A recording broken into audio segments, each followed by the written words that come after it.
مزید ویڈیوز کے لیے ہمارے چینل ہاؤس آف اسلام کو سبسکرائب کرنا نہ بھولیے۔ شکریہ۔ ونعوذ بالله من شرور أنفسنا ومن سيئات أعمالنا من يهده الله فلا مضل له ومن يضلله فلا هادي له وأشهد أن لا إله إلا الله وحده لا شريك له وأشهد أن سيدنا وسندنا ونبينا ومولانا محمدا عبده ورسوله صلى الله تعالى عليه وعلى آله وأصحابه وبارك وسلم تسليما كثيرا أما بعد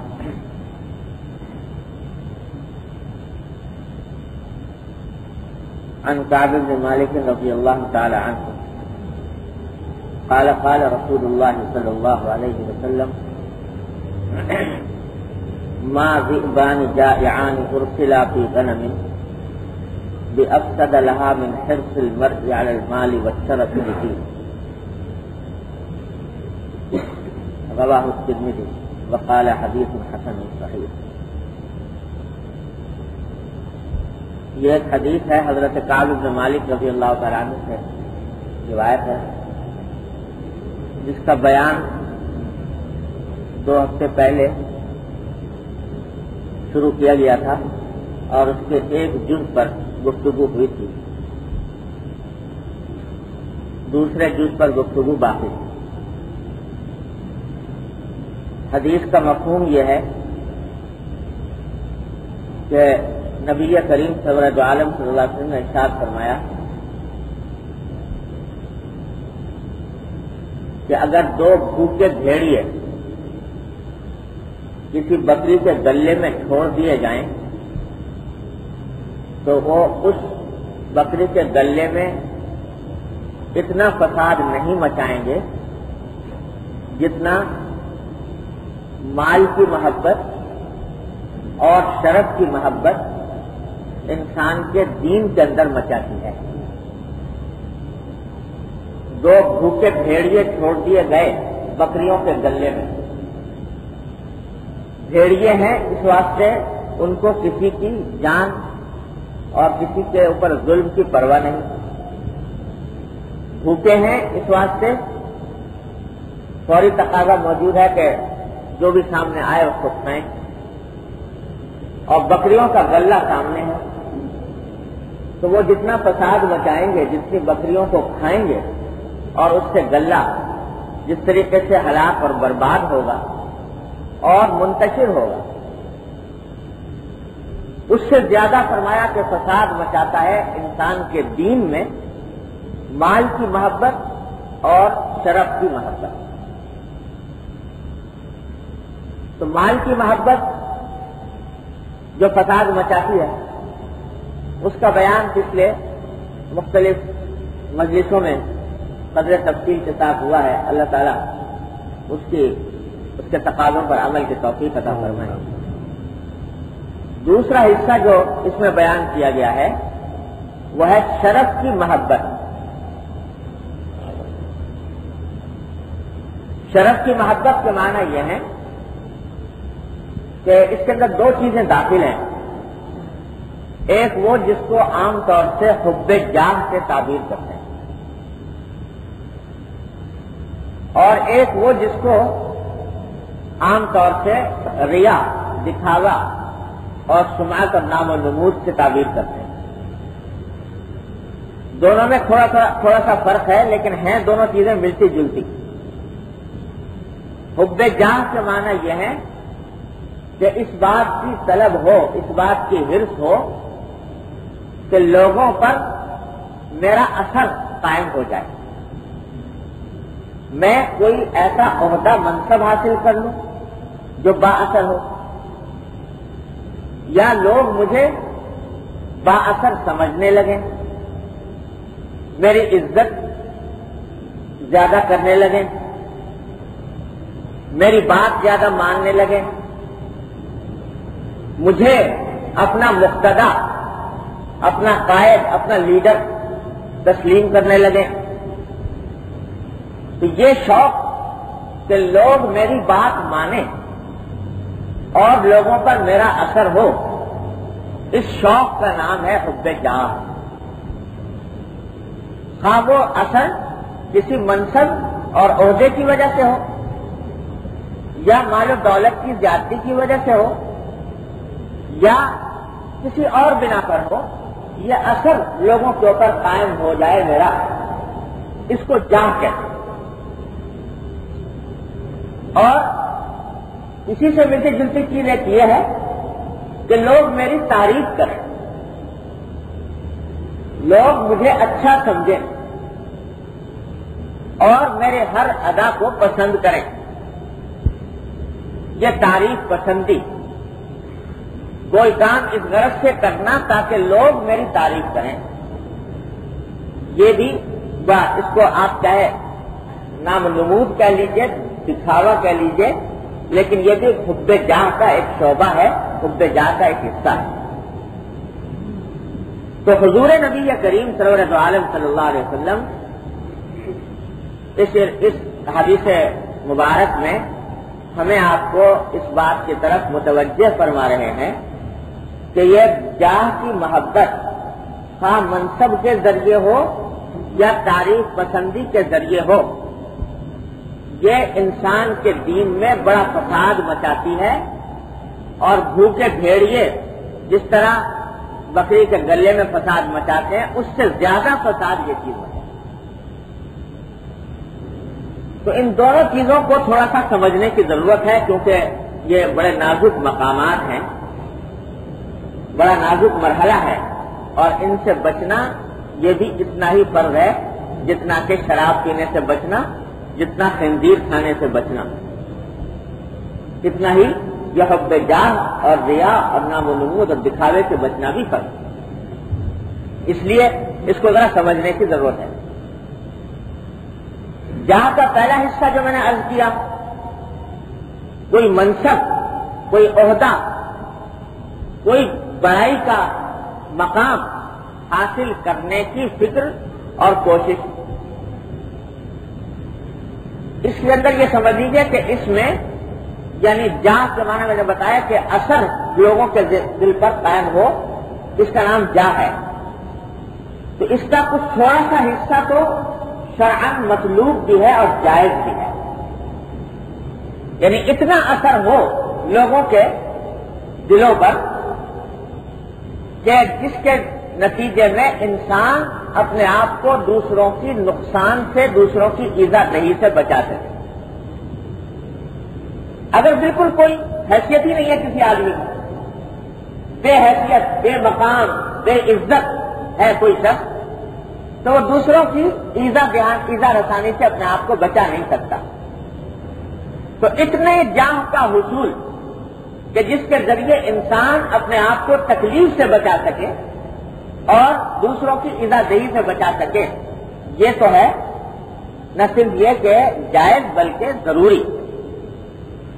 ایک آدمی بیچارہ وہ بالکل کسی کے نگاہ میں اس کی قطعاً کوئی وقعت ہی نہیں ہے، کوئی آ کر اس کو مار گیا، کوئی اس کا مال لوٹ گیا، کوئی اس کی جان پر حملہ آور ہو گیا، کوئی اس کی آبرو پر حملہ آور ہو گیا، اب جا کر وہ کسی سے شکایت کرتا ہے بیچارہ، تو کوئی سننے کو تیار نہیں، تھانے میں جاتا ہے رپورٹ درج کرانے کے لیے، پولیس والے رپورٹ درج نہیں کرتے، بھگا دیتے ہیں۔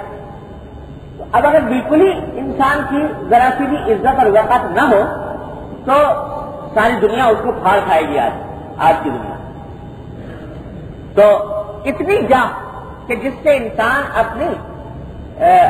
اپنی طرف سے ضرر کو دور کرے، نقصان کو، تکلیف کو دور کرے، اس کا حصول تو جائز بھی ہے، مناسب بھی ہے، ضروری بھی، اس کے بغیر گزارا نہیں، اس کی ممانعت نہیں ہے شریعت۔ اتنی جاہ اگر کوئی طلب کرے تو کوئی اس کی ممانعت نہیں، لیکن اس سے آگے جہاں اس لیے طلب کر رہا ہے تاکہ اپنی ضرورت سے زائد منافع حاصل کرو، جب مجھے یہ منصب مل جائے گا تو میں اس منصب کے نتیجے میں لوگوں پر اثر ڈالوں گا اور اثر ڈالنے کے ذریعے اپنے لیے منافع حاصل کروں گا. اسمبلی کا ممبر بن جاؤں گا تو اسمبلی کا ممبر بن کر اور اس کی وجہ سے میرا لوگوں کے اوپر اثر ہوگا. لوگ سمجھیں گے کہ یہ اسمبلی کا ممبر ہے تو بڑے مقام کا آدمی ہے, لہذا میری بات مانیں گے, جو کہوں گا وہ کریں گے. ان سے معاملات کے اندر منافع حاصل کروں گا ذاتی. یہ ہے حب جاہ جو حرام. کوئی بھی منصب, کوئی بھی عہدہ اس غرض کے ذریعے حاصل کرنا کہ اس سے اپنے لیے ضرورت سے زائد منافع حاصل کروں, تو یہ ہے حب جاہ جو حرام. حضور نبی کریم صلی اللہ علیہ وسلم نے فرمایا کہ یہ جو جتنے حکومت کے عہدے اور منصب ہیں ان سب کا حال یہ ہے کہ اگر کوئی شخص کسی شخص کو بے مانگے عطا ہو جائیں, بغیر طلب کیے ہوئے مل جائیں, تو اللہ تبارک و تعالیٰ کی طرف سے ایک نعمت ہے اور اس کو انسان اللہ کی بیان کی حدود کے مطابق استعمال کرے, اللہ کی طرف سے انشاءاللہ مدد ہو.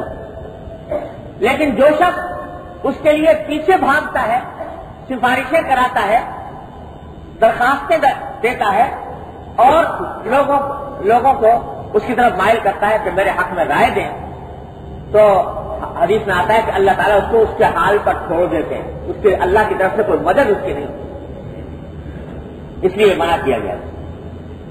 اب اصل حکم شریعت کا یہی ہے کہ کوئی بھی عہدہ, منصب, کوئی وزارت, کوئی حکومت, کوئی ممبری, کوئی رکنیت آدمی خود آگے بڑھ کر اس کو طلب نہ کرے, الا یہ کہ کوئی بہت ہی شدید حاجت ہو. شدید حاجت یہ ہو کہ اگر بتایا کہ میں آگے بڑھ کر قبول نہیں کروں گا, میں آگے بڑھ کر نہیں لوں گا, تو ظالم لوگ اس کے اوپر قبضہ جما لیں گے اور مخلوق کا خدا کو نقصان پہنچائیں گے. تو مخلوق کا خدا کو نقصان پہنچانے کی خاطر اپنے آپ کو آدمی آگے بڑھا لے ہو جائے, جیسا کہ حضرت یوسف علیہ السلام نے کیا. حضرت یوسف علیہ السلام مصر میں جب بادشاہ مصر نے ان کو بلا لیا, اپنا مقرب بنا لیا, تو بادشاہ مصر کے سامنے حضرت یوسف علیہ السلام نے خود فرمایا کہ اجعلنی علی خزائن الارض انی حفیظ علیم, مجھے آپ اپنی حکومت کا خزانے کا محکمہ مجھے حوالے کر دیجئے تاکہ میں اس کی نگرانی ٹھیک سے کروں. جانتے تھے کہ اگر میں نہیں جاؤں گا تو دوسرے لوگوں کا حقوق غصب کریں گے, کھا جائیں گے, ظلم کا نشانہ بنائیں گے. تو مخلوق کا خدا کو ظلم سے بچانے کی خاطر انہوں نے طلب کر لیا. یہ ایک استثنائی صورت ہے, کہیں اگر پیش آئے تو جائز ہے کہ آدمی طلب کر لے, لیکن اصل حکم یہی ہے کہ خود آگے بڑھ کر نہ مانگے, پیچھے ہٹے, آگے بڑھ کر طلب نہ کریں کسی بھی عہدے کو, کسی بھی منصب کو. اللہ تبارک و تعالیٰ کی طرف سے عطا ہو جائے بغیر مانگے ہوئے تو اللہ کی طرف سے مدد ہو. یہاں تک فرمایا علماء کرام نے کہ یہ جو بعض تقریر کا سلسلہ ہوتا ہے اور ہم لوگ اس میں بڑے مبتلا ہیں, بعض تقریر کے اندر بھی فرمایا کہ خود سے آگے بڑھ کر وائز بننے کی کوشش کرنا, یہ بھی منع ہے اور اس میں برکت نہیں ہوتی. حدیث میں فرمایا نبی کریم صلی اللہ علیہ وسلم نے کہ لا یقص الا امیر او مأمور او مختار, کہ واز نہیں کہتا یا تو وہ شخص جو امیر ہے, دین کے اندر اللہ نے اس کو امارت کا منصب دیا ہے, اس کو حق ہے کہ واز کہے, یا اس امیر کی طرف سے کسی کو حکم دیا گیا کہ بھائی تم یہ خدمت انجام دو, کسی اللہ والے نے بٹھا دیا کہ اس کام کو یہ خدمت انجام دو, تو اس کے لیے جائز ہے وہ واز کہے. تیسرا آدمی اگر کوئی واز کہے گا اپنی طرف سے خود واز بن کر, تو فرمایا کہ وہ مختار ہے, یعنی دکھاوا کرنے والا ہے, متکبر ہے, اپنے آپ کو بڑا سمجھ رہا ہے, بڑا سمجھ کر لوگوں کے سامنے واز کہے. اس لیے فرمایا کہ جب تک کوئی اللہ والا بزرگ نہ بٹھا دے اس منصب پر تو خود سے نہ بیٹھے واز کہنے کے لیے, جب تک کہ کوئی اللہ والا بزرگ حکم دے کر نہ بٹھا دیں۔ اپنی طرف سے خود ساخت کا طریقہ یہ لوگ کھڑے ہو جاتے ہیں، ان کے واز میں، ان کی نصیحت میں برکت نہیں ہوتی اور الٹے تکبر میں مبتلا ہو جاتا۔ ہم لوگوں کی مثال کچھ ایسی ہے جیسے جب بات کرنا شروع کیا، کچھ لوگ جمع ہو گئے، انہوں نے بات سننی شروع کر دی، ماننی شروع کر دی، تعظیم تکریم شروع کر دی، تو دماغ میں یہ خیال آ جاتا ہے کہ اتنے سارے آدمی جو یہ کچھ تعظیم تکریم کر رہے ہیں، میری بات سن رہے ہیں، تو کچھ نہ کچھ ضرور ہوگا میرے اندر، کوئی نہ کوئی وصف تو ہے کہ اس کی مخلوق میرے پیچھے گر رہی، تو اپنا نفس انسان کا خراب ہے۔ ہمارے حضرت حکیم الامت صلی اللہ علیہ وسلم نے اس کی مثال میں ایک قصہ لکھا ہے۔ وہ ایک عرب کے اندر ایک مشہور شخص گزرا ہے، اس کا نام تھا اشعب، بڑا لالچی مشہور تھا، اس کی لالچ کے بڑے زبردست قصے مشہور ہیں، بڑے مزہ کا خیز قسم کے عجیب عجیب قصے۔ اتنا لالچی تھا کہ ایک مرتبہ جا رہا تھا تو کہیں کوئی بیٹھے ہوئے برتن بنا رہے تھے لوگ، تو اس سے کہا کہ بھائی یہ تم جو تھال بنا رہے ہو، یہ بڑے چھوٹے چھوٹے تھال بنا رہے ہو، ذرا بڑے بناؤ۔ تو تمہیں کیا مطلب؟ کہنے کہ ہو سکتا ہے کہ جو تھال تم بنا رہے ہو یہ تھال کسی ایسے شخص کے پاس پہنچے جو میرے پاس کوئی ہدیہ تحفہ لے کر آئے، تو اس واسطے ذرا بڑا بناؤ تو تاکہ وہ زیادہ آئے۔ تو اتنا لالچی مشہور تھا۔ تو اس کے بارے میں لکھا ہے کہ وہ بعض اوقات گھر سے نکلتا، دیکھا بچے کھیل رہے ہیں سامنے، تو بچوں کو کھیلتے ہوئے دیکھ کے کہتا ہے میاں تم یہاں کیا کر رہے ہو؟ دیکھو جاؤ فلاں جگہ وہاں مٹھائی بٹ رہی ہے، ایسے جھوٹ موٹ مٹھائی بٹ رہی ہے۔ اب وہ بچوں کو مٹھائی کا شوق ہوتا ہے تو وہ کھیل چھوڑ چھاڑ کے اس طرف بھاگتے، جب سب بھاگ رہے ہوتے تو خود بھی بھاگ لیتا پیچھے، تو کہہ رہے بھائی تم کیوں بھاگ رہے ہو؟ تاکہ ہو سکتا ہے بٹ ہی رہی ہو باقی، یہ اتنے ساری جو مخلوق بھاگی جا رہی ہے تو ہو سکتا ہے کہ بٹ نہیں رہی ہو، تو اس لیے میں پیچھے بھاگ رہا ہوں۔ تو حضرت فرماتے ہیں، حضرت محمد صلی اللہ علیہ وسلم کہ ہم لوگوں کا بعض اوقات حال یہ ہوتا ہے کہ خود لوگوں کو دھوکہ دیتے ہیں، کہ دھوکہ دیتے ہیں اپنی بزرگی کا، اپنے تقدس کا، اپنے علم کا، اپنے فضل کا، اور جب لوگ ہو گئے کچھ مائل تو پھر سوچتے ہیں کہ بھائی اتنے سارے مخلوق جو کچھ مائل ہو رہی ہے تو آخر کچھ بات تو ہوگی جس کی وجہ سے یہ سب میرے پیچھے آ رہے ہیں۔ تو اس واسطے یہ معاملہ بڑا خطرناک، یہ بڑا نازک معاملہ ہے۔ جب تک کوئی بٹھا نہ دے اور کسی کی باقاعدہ نگرانی نہ ہو، اس وقت تک یہ معاملہ انسان کو بعض اوقات حب جان میں مبتلا کر کے تباہ کر رہا ہے۔ اللہ تو اسی لیے فرمایا کہ یہ کام کرنے سے پہلے، کرنے کے ساتھ ساتھ کسی اللہ والے کے ساتھ تعلق قائم رکھو، ورنہ اسی میں ہلاک ہو جانے کا اندیشہ ہے۔ اللہ ہر وقت اپنے نفس کی نگرانی کرنی پڑے، ایسا نہ ہو کہ نفس پھسل جائے۔ بڑا منصب تو بڑا اعلیٰ درجے کا ہے، امر بالمعروف اور نہی عن المنکر، نیکی کا حکم دینا، برائی سے روکنا، لیکن نیکی کا حکم دینا، برائی سے روکنا اس وقت ہے درحقیقت بڑائی کی چیز اور بزرگی کی چیز جب اس کا مقصد سوائے اللہ کو راضی کرنے کا کچھ اور نہ ہو، تعریف طلبی نہ ہو، شہرت طلبی نہ ہو، یہ نہ ہو کہ میری شہرت ہو جائے لوگوں میں، لوگ مجھے بڑا سمجھنے لگے، لوگ مجھے متقی پرہیزگار سمجھنے لگے، یہ نہ ہو، بلکہ صرف اللہ کو راضی کرنا ہو۔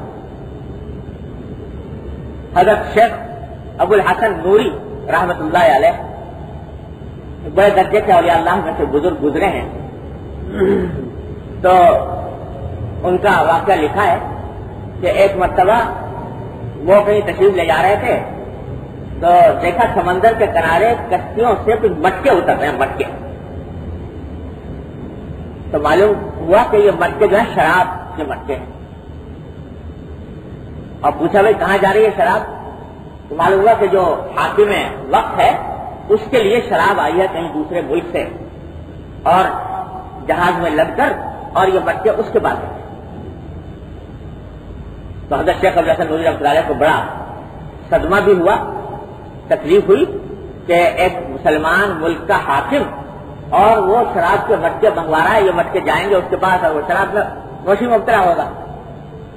تو جذبہ آیا نہی عن المنکر کا، اور 20 مٹکے تھے، لے کر ایک ایک مٹکا کر کے توڑنا شروع کیا. ایک توڑا پھر دوسرا توڑا پھر تیسرا توڑا, یہاں تک کہ 19 مٹکے توڑ دیے. آخری ایک رہ گیا تھا, ہاتھ اٹھا ہوا تھا, اسی وقت ہاتھ روک لیا اور اس کو چھوڑ کے چلے آئے. اب وہ جو پولیس والے تھے انہوں نے رپورٹ پہنچائی حاکم کے پاس کہ صاحب ایسا ایسا اس شخص نے کیا, 19 مٹکے توڑ دیے, ایک رہ گیا, ایک لے کے پہنچ گیا. بادشاہ نے طلب کر لیا یہ کیا حرکت, تو کہا کہ بات اصل میں یہ ہے کہ قرآن کریم کا یہ آیت ہے کہ وَأَمُرْ بِالْعُرْفِ وَانْهَ عَنِ الْمُنْكَرِ وَاصْبِرْ عَلَىٰ مَا أَصَابَكَ. وَأَمُرْ بِالْمَعْرُوفِ وَانْهَ عَنِ الْمُنْكَرِ وَاصْبِرْ عَلَىٰ مَا أَصَابَكَ. قرآن نے یہ فرمایا ہے کہ نیکی کا حکم دو,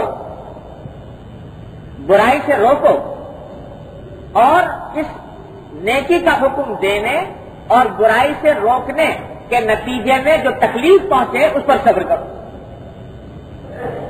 تو اس واسطے اس نقطۂ نظر سے جب میں نے دیکھا کہ یہ برائی پھیلنے والی ہے, آپ تک پہنچے گی, جب بادشاہ یہ کام کرے گا تو اور مخلوق کے اندر بھی پھیلے گی, اس برائی کو دیکھا تو میں نے اس قرآن کے حکم پر عمل کرتے ہوئے خیال بھی آیا مجھے کہ شاید بادشاہ مجھے سزا دے گا, قید کر دے گا, کچھ مارے گا, لیکن میں نے قرآن کی اس حکم پر عمل کرتے ہوئے یہ مٹکے میں توڑ دی.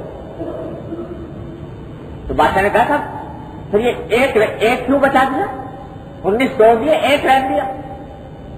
کہا کہ جی وہ اصل میں ایک راز ہے جس کی وجہ سے توڑ دیا, نہیں چھوڑا. اچھا کیا کہ جب 19 مٹکے توڑ چکا تو دل میں میرے خیال یہ آیا کہ واہ بھائی واہ, تو بڑا بہادر ہے, تو نے اللہ کی اس حکم کو کی تعمیل کی خاطر تو نے بادشاہ کے مٹکے توڑ دیے, بادشاہ کی قید اور جیل خانے کو نظر انداز کر دیا, اور اللہ کا حکم ماننے کی خاطر تو نے یہ سارے کے سارے مٹکے توڑ دیے. تو تو بہت بہادر آدمی ہے, اور تو نے اللہ کے اس حکم کی بڑی اعلیٰ درجے کی تعمیل کی ہے, اور لوگوں کو جب یہ بات پتہ لگے گی کہ ابو الحسن نوری نے بادشاہ کے مٹکے توڑ دیے تو لوگوں میں تیری بڑی شہرت ہوگی. تو جب یہ مجھے خیال آیا تو اب میرا توڑنا وہ پھر اللہ کے لیے نہ رہتا, مخلوق کی تعریف طلب کرنے کے لیے. اس بات سے مٹکا میں توڑ دیا, کیونکہ جو کچھ اب تک توڑے تھے وہ تو اللہ کے لیے توڑے تھے, اللہ کو راضی کرنے کے لیے توڑے تھے, اللہ کا حکم ماننے کے لیے توڑے تھے. ایک رہ گیا تھا تو وہ اب اگر توڑتا تو اپنے نفس کے لیے توڑتا, اپنی جاہ کے لیے توڑتا, اپنی شوہرت کے لیے توڑتا, اس واسطے میں نے توڑ دیا. تو لکھا ہے روایات میں کہ بادشاہ پر حضرت شیخ ابو الحسن نوری رحمۃ اللہ علیہ کی اس بات کا اتنا اثر ہوا کہ یہ اللہ کا بندہ, اس کے سامنے سوائے اللہ کی خوشنودی کا کوئی اور چیز ہے ہی نہیں. توڑ رہا تھا تو توڑتے توڑتے ایک چھوڑ دیا اس خاطر, تو اس کے سامنے اللہ کی خوشنودی کے سوا کچھ نہیں. اس واسطے اس کے دل پر اتنا اثر ہوا کہ وہ اس نے فوراً حضرت شیخ ابو الحسن نوری رحمۃ اللہ علیہ کے ہاتھ پر بیعت کی اور مستقل طور پر ان کو محتسب مقرر کر دیا کہ آپ اور بھی جتنی برائیاں ہیں شہر کے اندر وہ اس کی نگرانی کیا کریں, اس کو دور کیا.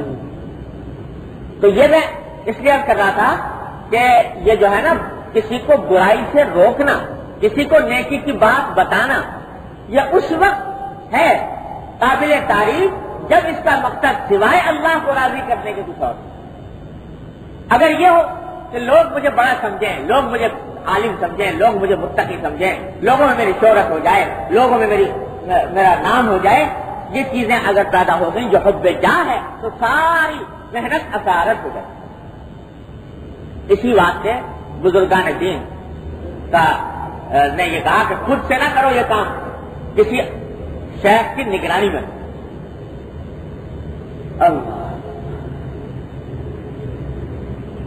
ہمارے حضرت حکیم الامت مولانا سمیدہ تھانوی رحمۃ اللہ کے استاد تھے حضرت شیخ الہند مولانا محمود الحسن صاحب صلی اللہ علیہ وسلم. نام سنا ہوگا, دیوبند کے مشہور بزرگ گزرے ہیں شیخ الہند مولانا محمود الحسن صاحب, بہت اونچے درجے کے عالم تھے.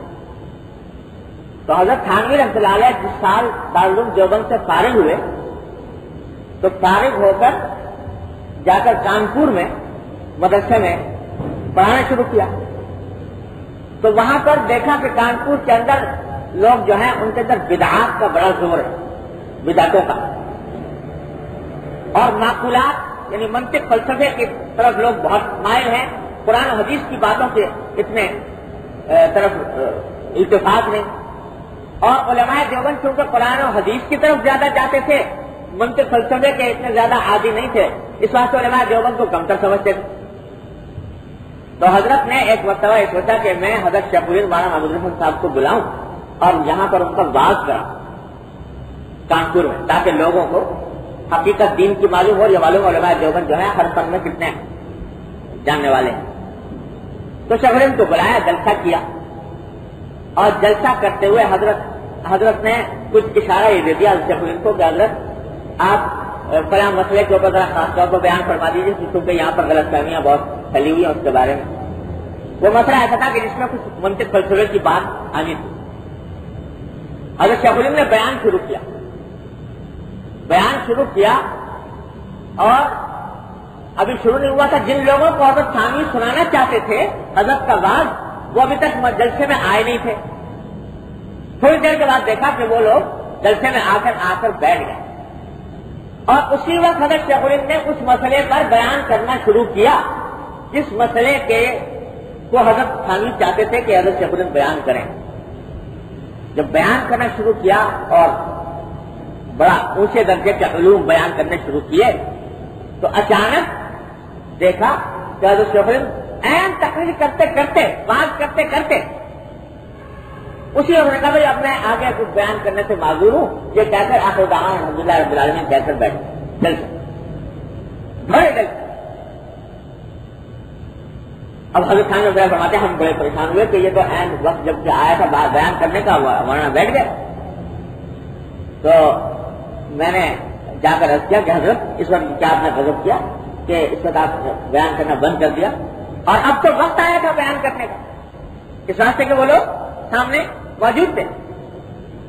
تو حضرت شیخ الہند نے جواب میں فرمایا کہ ہاں بھائی، یہی خیال مجھے بھی آ گیا، یہی خیال کہ اب وقت آیا ہے اپنی علمیت کا ان کے سامنے اظہار کرنے کا، یہ خیال مجھے بھی آیا تھا۔ اب اس کی وجہ سے اگر میں آگے واعظ جاری رکھتا تو یہ اپنی ذات کو نمایاں کرنے کے لیے ہوتا، اپنی علمیت دوسروں پر جتانے کے لیے ہوتا، اس واسطے وہ اللہ کے لیے نہ ہوتا۔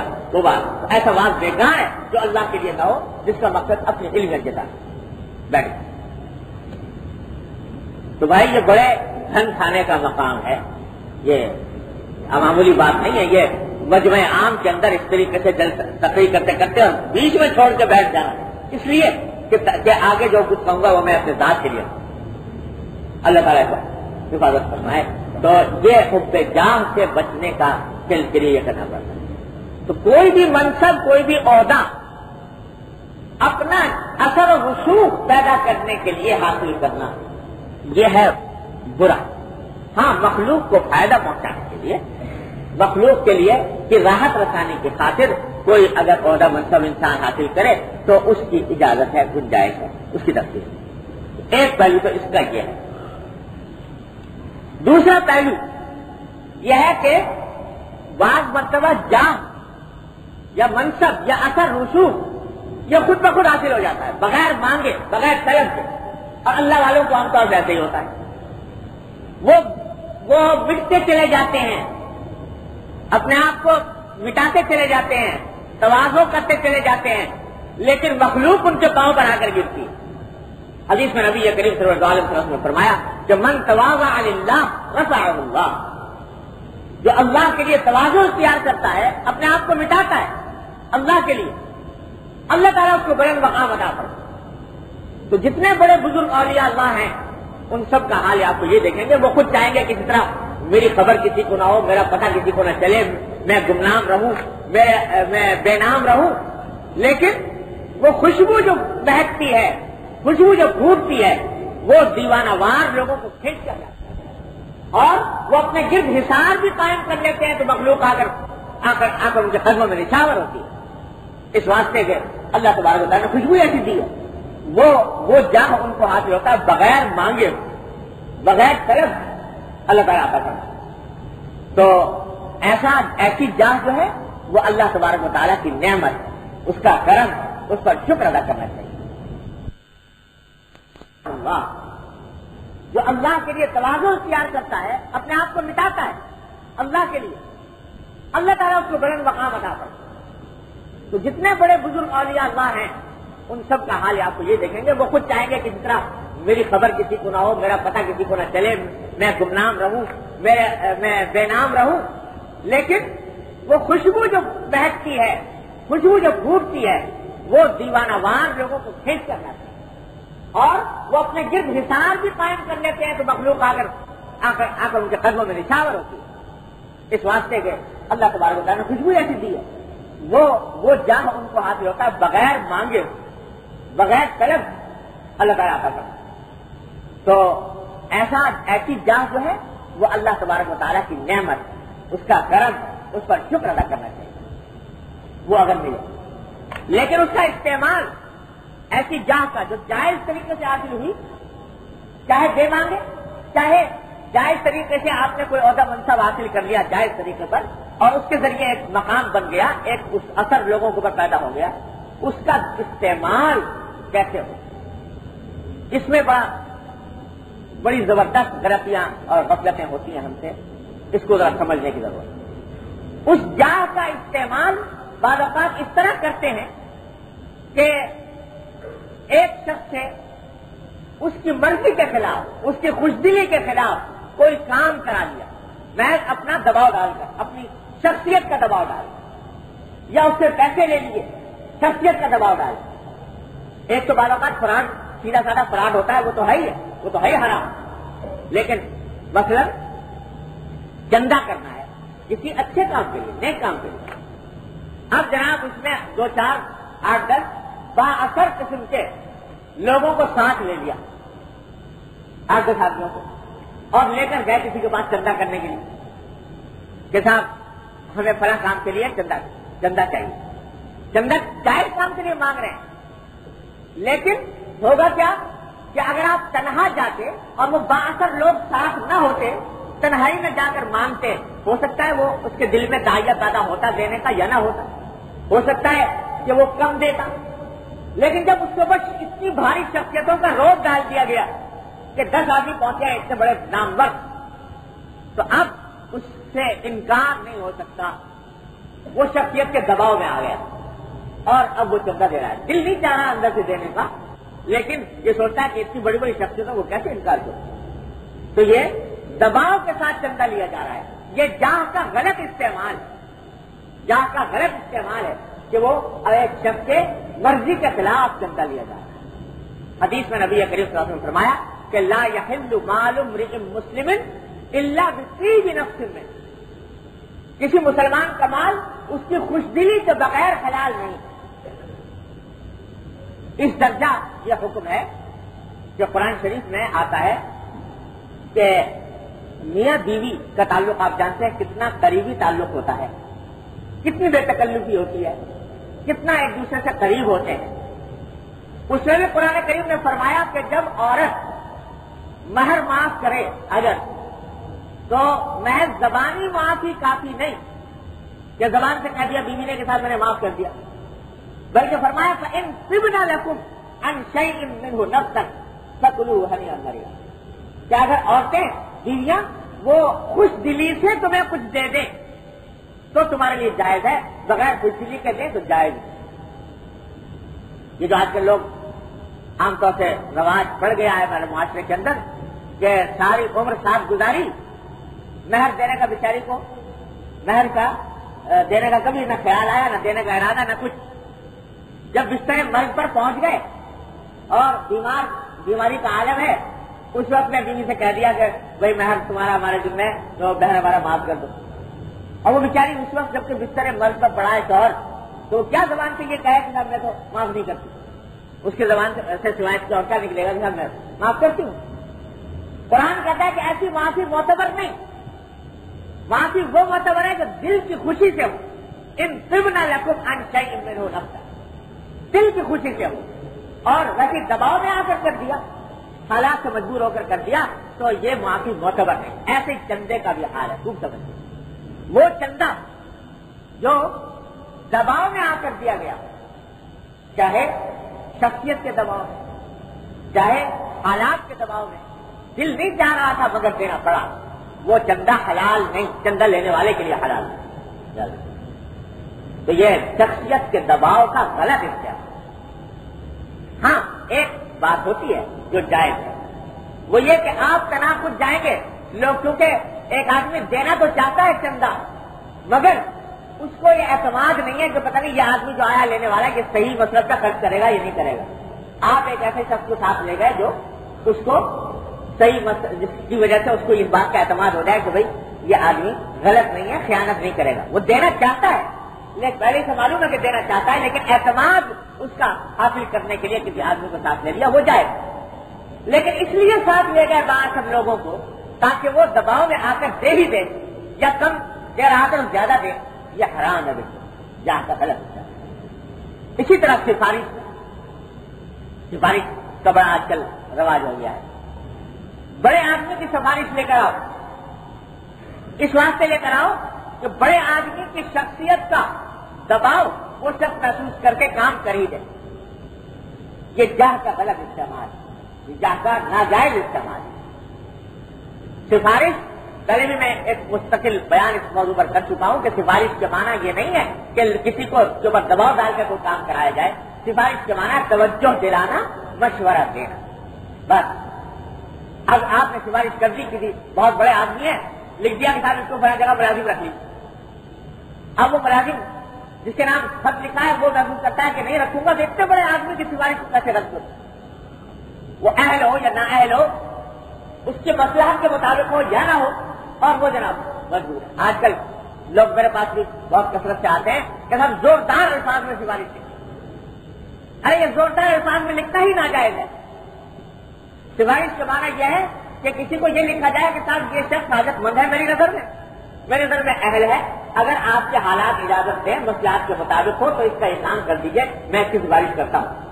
اگر نہ بھی کرے وہ تو دل پہ کوئی بار نہیں، لیکن زوردار بات ہے کہ آپ کو یہ کام کرنا ہی ہے، ہر حالت میں، ہر قیمت پر یہ کر کے دکھا، یہ سفارش حرام ہے، ناجائز۔ دوسرے کے اوپر دباؤ ڈالنا ہے، اپنی شخصیت کا، اپنے مال کا، اپنی دولت کا، اپنے منصب کا، یہ دباؤ ڈالنے کی شریعت نے اجازت نہیں کسی کو دوسرے شخص کو، کس کی حالت کہ سب دین ہے بھائی۔ جو میں عرض کر رہا ہوں یہ صرف نماز روزے کی بات نہیں ہے، دین ہر زندگی کے شعبے میں دین کی تعلیمات ہیں، ان سب کے اوپر عمل کرنا ضروری ہے ایک مسلمان کے لیے۔ اور انہی چیزوں کو فراموش کر کے ہم تباہ ہو رہے ہیں، ہمارا معاشرہ خراب ہو رہا ہے، ہماری زندگی تباہ ہو رہی ہے۔ تو یہ جاہ کا غلط استعمال ہے۔ تو کچھ اندازہ ہوا ہوگا کہ حضور نبی کریم صلی اللہ علیہ وسلم فرما رہے ہیں کہ یہ شرف کی محبت، جاہ کی محبت، یہ انسان کے دین میں کتنا فساد مچاتی ہے کہ یہ جاہ حاصل کیا اور اس جاہ کو حاصل کر کے باقاعدہ اس کو استعمال کر رہے ہیں ناجائز ذرائع کا۔ اب دیکھ لو یہ فساد اتنا مچا ہوا ہے، لوگ کہیں گے کہ بلا وجہ تنقید کرتا ہے، لیکن حقیقت آپ خود غور فرما لیں کہ یہ جو ہمارے ہاں ووٹنگ ہوتی ہے، انتخابات ہوتے ہیں، یہ ہر شخص کہتا ہے کہ مجھے ہم چما دیگرے نے اس انتخابات کا ایک لازمی حصہ یہ ہے کہ اپنے فضائل بیان کرے، میں ایسا ہوں اور ویسا ہوں، اور دوسرے کی تنقید کرے کہ میرے مقابل جو ہے وہ خراب ہے۔ تو اپنی تعریف، دوسرے کی تنقید، اور پیسے لاکھوں روپے خرچ کیے بغیر کوئی انتخاب لڑ نہیں سکتا۔ لاکھوں کروڑوں خرچ کر کے ممبر بن گیا اسمبلی کا یا وزارت تک پہنچ گیا، تو یہ لاکھوں روپے جو ہیں جو خرچ کیے تھے یہ کیا للہ فی اللہ گئے؟ یہ لاکھوں روپے جو خرچ کیے گئے یہ تو پوری سرمایہ کاری ہے، انویسٹمنٹ ہے، اور وہاں پر جانے کے بعد جب تک اس سے دگنا چوگنا 10 گنا وصول نہ کرے تو اس وقت تک اس کا جانا بیکار ہے۔ یہ سب جاہ کا حصول اس لیے ہو رہا ہے تاکہ یہ جا کر وہ اس پیسے کو جو اگر 1 کروڑ خرچ کیا ہے تو کم از کم 10 کروڑ تو اس کو بنانے، 10 کروڑ نہیں بنائے گا تو فضول اس نے حماقت کا ارتکاب کیا یہ ممبری لے کر اور یا وزارت لے کر۔ تو اسی کا فساد آپ دیکھیے پورے معاشرے کے اندر کتنا پھیلا۔ یہ ہے جو حضور صلی اللہ علیہ وسلم فرما رہے ہیں کہ حب الشرف شرف یہ جان کی محبت یہ انسان کے دین کے اندر اتنا فساد مچاتی ہے کہ بھوکا بھیڑیا بھی بکریوں کے گلے میں اتنا فساد نہیں مچاتا. دیکھ رہے فساد مچا ہے کوئی بڑے سے بڑا حال محفوظ نہیں. تو یہ سب حب جاہ کا نتیجہ ہے. اللہ تعالیٰ اپنے ہمارے رحمت سے اس سے محفوظ رکھے. دوسرا حصہ اس کا حب جاہ کا جیسے میں نے عرض کیا تھا وہ یہ ہے تعریف پسندی. اور یہ شروع ہوتا ہے حب جاہ اصل کا تعریف پسندی سے. اس بات کی اس کا شوق کہ لوگ میری تعریف کریں. یہ شوق جو ہے یہی رفتہ رفتہ آگے حب جاہ کی طرف بڑھ جاتا ہے. یہ تعریف کرانے کا شوق یہ ایک بہت زبردست بیماری ہے جو بنیاد ہے حب جاہ. اور چاہے آدمی کتنا ہی چھوٹا کیوں نہ ہو لیکن اس کو تعریف کا شوق ہوتا ہے. دوسرا آدمی میری تعریف کرے اور اس تعریف کے نتیجے میں آدمی ایسے کام کرنے کی کوشش کرتا ہے اچھا خاصے نیکی کے کام کر رہا ہے لیکن نیکی کے کام برباد ہو جاتے ہیں تعریف کے شوق. ایک مسلمان بھائی کو ہدیہ دینا کتنا ثواب کا کام ہے. حضور اقدس صلی اللہ علیہ وسلم نے بڑے اس کے فضائل بیان کروائے کہ اگر تم مسلمان بھائی کو ہدیہ دو تحفہ دو صدقہ دو کسی غریب کو صدقہ دو خیرات کرو اللہ کے لیے کرو اتنا زبردست اجر ہے کہ اس کا کوئی حد و حساب نہیں. لیکن وہی ہدیہ دیا جا رہا ہے اس لیے تاکہ میرا نام ہو جائے. وہی دیا جا رہا ہے اس لیے تاکہ میری تعریف ہو جائے. تو وہ سارا اجر و ثواب ضائع بیکار اور اس کے بجائے الٹا گناہ لازم. اب دیکھو ہمارے معاشرے کے اندر یہ عام بات ہے پھیلی ہوئی. دیکھیے آپ خود غور کر کے اپنے چاروں طرف نظر دوڑا کہ عام حالات میں جو عزیز رشتے دار ہوتے ہیں عام حالات میں ہدیہ تحفہ لے جانا کا اتنا رواج نہیں. کوئی اگر دینا بھی چاہے تو مشورہ اس کو یہ دیا جائے گا گھر والوں کی طرف سے کہ بھائی اس وقت چھوڑ دو فلاں تقریب کا موقع آنے والا ہے سمجھا اس وقت تقریب کے موقع پر دے دینا. کیوں؟ اس واسطے کہ اس تقریب کے موقع پر جب دیا جائے گا تو مجمع عام میں دیا جائے گا. اس وقت میں اس ہدیہ تحفے کا نام ہوگا اس کی تعریف ہوگی یہ دیکھو بڑا چستے توبہ دیا. لیکن عام حالات میں جب نہ کوئی تقریب نہ کوئی شادی نہ کوئی عقیقہ نہ ختنہ نہ کوئی اور تقریب اس وقت میں کبھی خیال نہیں آتا کبھی میرا فلاں بھائی ہے فلاں بہن ہے فلاں رشتے دار ہے اس کو کوئی تحفہ میں دیا. اس کے معنی یہ ہے کہ جو کچھ تحفہ دیا جا رہا ہے وہ اس لیے دیا جا رہا ہے تاکہ نام تاکہ نمود تاکہ دکھاوا. عام حالات کے اندر اگر سادہ طریقے سے دو تو اللہ تبارک و تعالیٰ کے لیے ہوگا. اللہ ایک مسلمان بھائی کو خوش کرنے کے لیے ہوگا اس کا اجر و ثواب ہوگا اس کی بڑی فضیلت احادیث کے اندر آئی. لیکن اس طرح کرو گے یہ نقصان. اور بھائی اگر اس نے فرض کرو تعریف کر بھی دی کسی نے ارے بھائی بڑا شاندار تحفہ دیا فلاں شخص نے فلاں تقریب کے موقع پر اور سب پر بازی لے گیا سب پر سبقت لے گیا 2-4 مرتبہ کسی نے تعریف کر دی جی کیا فائدہ آپ کو ملا اس تعریف کیا حاصل ہوا اس تاریخ کا. ہمارے حضرت فرمایا کرتے تھے حضرت ڈاکٹر صاحب صلی اللہ علیہ وسلم بڑی یاد رکھنے کی بات کہ یہ تعریف پسندی ایسی بے حقیقت چیز ہے کہ اس کا ایک تو مدار دوسرے کے اوپر ہے کہ دوسرا تعریف کرے. اور بھائی دوسرا اپنے اختیار میں کب ہے کہ وہ تعریف کرے گا نہیں کرے گا کیا پتا. بے اختیار چیز ہے دوسرے کی وہ تعریف. اور اگر کر بھی دے تو 1 مرتبہ کر دے گا 2 مرتبہ کر دے گا کب تک کرواؤ گے اس سے تعریف. وہ کہہ رہے صاحب آپ بڑے سخی آدمی ہیں آپ نے بڑا شاندار تحفہ دیا آپ نے بہت اعلیٰ درجے کا کام کیا 2-3 مرتبہ اس نے کہا بس کہا کہ ختم ہو گیا اس سے کہو گے پھر 1 مرتبہ پھر کہنا یہ بات یہ اس تاریخ کا کلمہ جو تمہیں پسند آ رہا ہے جس سے بڑی خوشی ہو رہی ہے تو پھر کہو تو 1 مرتبہ پھر فرما دیجیے گا یہ بات تو مجھے بڑی اچھی لگی. یہ کہنے کی کسی کو طاقت نہیں تو 1-2 مرتبہ اس نے تعریف کا کلمہ کہا اور ہوا میں اڑ گیا اس کا ختم اور ثواب اکارت ہو گیا. اور اگر یہ تعریف کا کلمہ نہ ہوتا اللہ کے لیے ہوتا تو سیدھا اس کا اجر ہمیشہ کے لیے آخرت کے اندر ملنے والا. تو ہمارے حضرت ایک شعر پڑھا کرتے تھے بڑی یاد رکھنے کا ہے اور حقیقت یہ ہے کہ اگر اس پر ہم عمل کر لیں تو یہ حب جاہ کی وہ بیماری دور ہو جائے. فرماتے تھے کہ کسی نے کہا ہے حکیم نے کہ کیا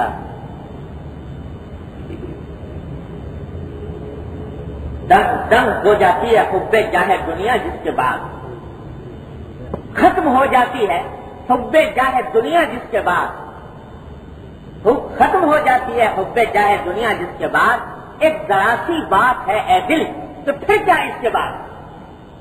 یعنی ذرا سا یہ تصور کر لو کہ اس نے جو تعریف کی ہے یہ تو کر دی، اس نے ایک مرتبہ کر دی، 2 مرتبہ کر دی، 3 مرتبہ کر دی، 10 مرتبہ کر دی، پھر کیا اس کے بعد؟ تعریف کرنے کے بعد حاصل کیا ہوا؟ کیا نتیجہ ملا تمہیں اس تعریف کا؟ تو اس پر اگر غور کرو تو اس کے نتیجے میں حب جاہ دنیا سرد ہو جاتی ہے حب جاہ دنیا جس کے بعد ایک ذرا سی بات ہے اے دل، تو پھر کیا ہے اس کے بعد؟ کتنی کوئی تعریف کر لے لیکن آخرکار پھر اس کا حاصل یہی ہے کہ ہوا میں اڑ گئی تعریف کرنے والے کی تعریف۔ اور اگر تم اس تعریف کے بجائے اللہ جل جلالہ کی رضامندی کی خاطر یہ کام کرو تو وہ ابدی ہے، سرمدی ہے، اس کا اجر ہے۔ اور پھر یاد رکھو کہ دنیا میں بھی تعریف ہوتی ہے، پھر اللہ تعالیٰ دنیا کے اندر بھی تعریف عطا فرماتے ہیں، جبکہ انسان کا مقصود تعریف نہ ہو، مقصود اللہ کو راضی کرنا۔ تو بھائی ہر کام کے اندر یہ فکر کرو کہ تعریف لوگوں کی نہیں، یہ نہ ہو لوگ کیا نادان بے حقیقت، ان کی تعریف کیا حقیقت رکھتی ہے؟ کوئی تعریف کرے گا، کوئی مذمت بھی کرے گا۔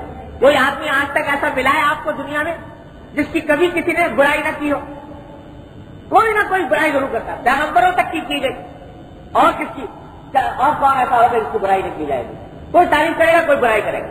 تو تعریف اور برائی سے جب تک کہ آدمی بے نیاز ہو کر اللہ جل جلالہ کی تعریف کی فکر نہیں کرے گا، اس وقت تک جب نہیں جاتا۔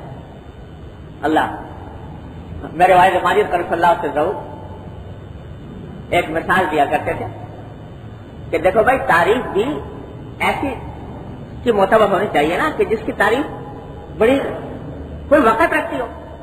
آپ نے کہا نام بڑا شاندار ایک انجام دیا، اور ایک جمع دار آ کر آپ کی تعریف کر رہا ہے کہ صاحب آپ نے بڑا شاندار کارنامہ انجام دیا، تو وہ جمع دار کی تعریف سے کوئی خوشی ہوگی؟ وہ اس شخص کی تعریف سے خوشی ہوگی جو اس کام کو بہتر طریقے پر جانتا ہو۔ تو ہمارے والے صاحب کے ساتھ سنایا کرے تھے کہ ایک حجام کا، تو اس نے ایک مرتبہ بادشاہ نے اس کو حجامت بنانے کے لیے بلایا اپنے گھر۔ جب پہنچا حجام تو اس وقت بادشاہ صاحب سو گئے تھے، آنکھ لگ گئی۔ تو حجام نے تو اتنی مہارت سے بال بنائے کہ بادشاہ سوتا بھی رہا اور اس کو پتہ بھی نہیں لگا، اور حجامت بھی بن گئی۔ جب بیدار ہوا تو دیکھا تو حجامت بنی ہوئی بہت شاندار۔ تو اس نے کہا بھائی یہ کیسے بن گئی؟ کہا کہ صاحب وہ حجام آیا تھا، اس نے چپکے سے بنا دیا آپ سے، نہیں تو بڑا کاریگر آدمی ہے، اس کو بلاؤ۔ تو اس کو بڑا خطاب دیا کہ راس الحلاقین یا کیا، یعنی وہ حجاموں کا سردار، یہ اس کو خطاب دیا بادشاہ کی طرف، یہ حجاموں کا سردار ہے۔ تو اس کو بلا کے اس خطاب دیا اور کہا کہ جی آپ کو آج سے یہ سردار حجامان قرار دیا جاتا ہے۔ تو وہ بیچارہ خطاب لے کے بیٹھ گیا اور کوئی خاص اس نے کچھ خوشی کا اظہار نہیں کیا۔ بادشاہ نے کہا بھائی ہم نے تمہیں اتنا بڑا خطاب دیا اور تم نے اس کے بارے میں خوشی کا اظہار نہیں کیا۔ کہا کہ بات اصل میں یہ ہے کہ ایسا آپ کا کرم ہے، آپ نے مجھے یہ خطاب دیا، لیکن بات یہ ہے کہ آپ نے خطاب دیا تو ٹھیک ہے خوشی کی بات ہے، لیکن اگر کوئی حجام لوگ مجھے مل کے خطاب دیتے تو مجھے خوشی ہوتی، کیونکہ وہ میرے پیشے کے لوگ تھے، میرے ہنر کو جاننے والے تھے، وہ اس کام کو جانتے تھے کہ یہ آج یہ کام کس طرح، وہ مل کے خطاب دیتے۔ آپ کو تو پتہ نہیں حجام کیا ہوتا ہے، آپ کو معلوم نہیں کہ اس فن کا نزاکتیں کیا ہیں۔ تو ایک غیر ماہر آدمی جو خطاب دے اس کی کیا خوشی ہو، لیکن میرے فن کے لوگ خطاب دیتے تو مزہ آتا۔ تو حضرت بھائی صاحب فرماتے تھے کہ بات اس نے بڑی حکیمانہ کہی کہ بھائی جو جس فن کو نہیں جانتا وہ خطاب دے دے تو اس سے کیا خوشی حاصل ہو، جو جانتا ہو وہ خطاب دے تو ہے بات۔ تو حضرت فرمایا کرتے تھے کہ بھائی یہ ساری مخلوق جو ہے جتنی، یہ جتنے اعمال صالحہ ہیں ان کی قدر جاننے والی نہیں، ان کی قدر جاننے والا اگر کوئی ہے تو ایک ہی ہے، وہ تعریف کرے، وہ کہے کہ ہاں تو نے جو یہ کام کیا یہ میری خاطر کیا، یہ تیرا کام قابل تعریف ہے، تو ہے خوشی کی بات۔ اور یہ مخلوق تعریف کرتی رہے تو اس سے کیا ہے؟ وہ ہندی زبان میں مثل ہے کہ کہاوت کہی جاتی ہے کہ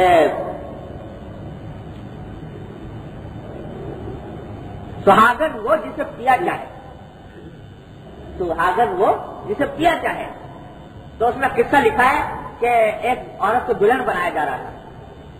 تو دلہن بناتے ہوئے جو بھی عورت آ رہی ہے وہ بڑی تعریف کر رہی ہے، بھائی تو بہت خوبصورت لگ رہی ہے، تیرا چہرہ بڑا خوبصورت ہے، تیرا سنگھار بڑا خوبصورت ہے، سب تعریف کر رہی ہیں ایک سے ایک آ کر.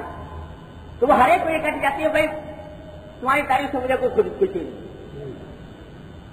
نہیں، مجھے تو فکر یہ ہے کہ جہاں جا رہی ہوں تو وہ تعریف کرے اور وہ کہے کہ ہاں تو واقعی خوبصورت ہے، تو واقعی قابل تعریف ہے، تو مجھے خوشی ہو. یہ تمہاری تعریف کر کے تم تو تعریف کر کے چلی جاؤ گی، گھر جا کے بیٹھو گی. لیکن جس سے مجھے سابقہ پیش آنے والا ہے، جس سے نباہ ہونے والا ہے، وہ میری تعریف کرے تو ہے بات. تو حضرت والد صاحب صلی اللہ علیہ وسلم فرمایا کرتے تھے کہ بھائی سہاگن وہ جسے پیا جائے. یہ نماز، یہ روزہ، یہ صدقہ، یہ ہدیہ، یہ خیرات، یہ اعمال جو کچھ بھی کیے جا رہے ہیں، یہ کتنی مخلوق اس کی تعریف کرتی رہے، اس تعریف کا کوئی حقیقت نہیں، کوئی بے حقیقت ہے وہ تعریف، جب تک کہ اللہ جل جلالہ نہ فرما دے کہ ہاں اے بندے تو نے میرے لیے یہ کہا. وہ فرما دے ایک مرتبہ فرما دے کہ یا ایتھا النفس المطمئنہ ارجعی الی ربک راضیۃ مرضیہ فادخلی فی عبادی وادخلی جنتی. بس ساری محنت کا اور ساری دنیا کہتی پھرے کہ تم بڑے علامہ ہو، تم بڑے متقی پرہیزگار ہو، تم بڑے عالی مقام ہو، کہتی پھرے، اور خدا نہ کرے وہاں اللہ جل جلالہ جو حضور کوئی وقت کوئی نہ ہو تو بیکار ہے، بے حقیقت حقارت ہے یہ سب. تو اس لیے حضرت فرما دیتے ہیں کہ دیکھو یہ حب چاہے دنیا، تعریف کو لوگوں کی تعریف حاصل کرنے کی فکر کی خاطر نہ کرو کام، اللہ کی خاطر کرو. اور یہ کر لیا تو یاد رکھو کچھ شکایتیں بھی ختم ہو جائیں. آج یہ خیال ہوتا ہے کہ ہم نے اتنا دیا فلاں کو، کبھی ایک جوتوں اس کے منہ پہ ایک ہر تعریف کبھی نہیں آیا. کتنی شکایتیں ہوتی نہیں ہوتی بھائی ہم نے اپنے فلاں رشتے دار کے ساتھ کتنی محنت کی، کتنا اس کے ساتھ ہمدردی کا معاملہ کیا، لیکن خدا کے بندے نے کبھی ایک کلمہ شکر کا بھی اپنی زبان سے نہیں کیا. یہ خیال اس لیے پیدا ہو رہا ہے کہ کرتے وقت دھیان یہ تھا کہ جب میں دوں گا تو یہ کسی وقت میرا شکریہ ادا کرے. اگر یہ دل کا دھیان نہ ہوتا، یہ ہوتا کہ میں تو اللہ کے لیے دے رہا ہوں، یہ شکریہ ادا کرے کہ نہ کرے میں تو اللہ کے لیے دے رہا ہوں، تو پھر کبھی یہ شکایت بھی زبان پر نہ آتی.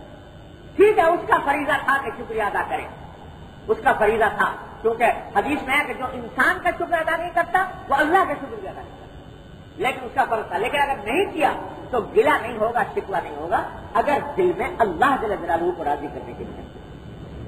تو یہ اس غرض سے کرو کام، جو بھی کرنا ہو کسی کے ساتھ نیکی، اللہ کو راضی کرنے کے لیے. مخلوق کو راضی کرنا، مخلوق کی رضامندی اتنی بے حقیقت، آج راضی ہے کل ناراض ہے، ذرا سی دیر تک ہوا ہو، ذرا سی دیر میں ختم، بے حقیقت. اس مخلوق کی رضامندی کی فکر کو چھوڑو، خالق کو راضی کرنے کی فکر. یہ ہے حقیقت حب جہاں کو نکالنے.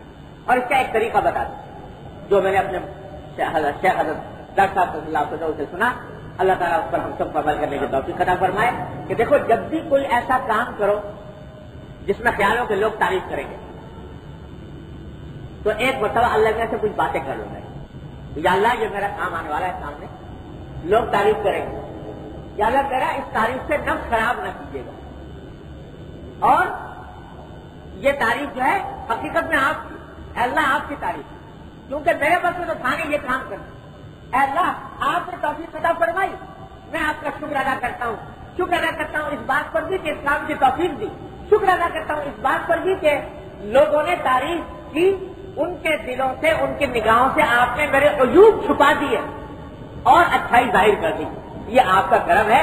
آپ یہ نہ کرتے، میری حقیقت اگر سامنے آ جاتی، اندرونی حقیقت، تو لوگ گھن کرتے مجھ سے، لوگ مجھ سے نفرت کرتے، میرے پاس بیٹھنے کو تیار نہ ہوتا، میرا نام لینے کو تیار نہ ہوتا. اے اللہ یہ تیری ستاری ہے کہ تو نے میرے عیوب پر پردہ ڈال کر میرے ایک عمل کو ایسے کو ظاہر کر دیا جس کی وجہ سے لوگ تعریف کر رہے ہیں، اور اے اللہ اس تعریف سے میرے نفس کو خراب نہیں. بس یہ اللہ تعالیٰ سے معاملہ کر لو ہر موقع پر. پھر دیکھو کہ انشاءاللہ اللہ تبارک و تعالیٰ انشاءاللہ محفوظ رکھیں گے فتنے. اور جب کوئی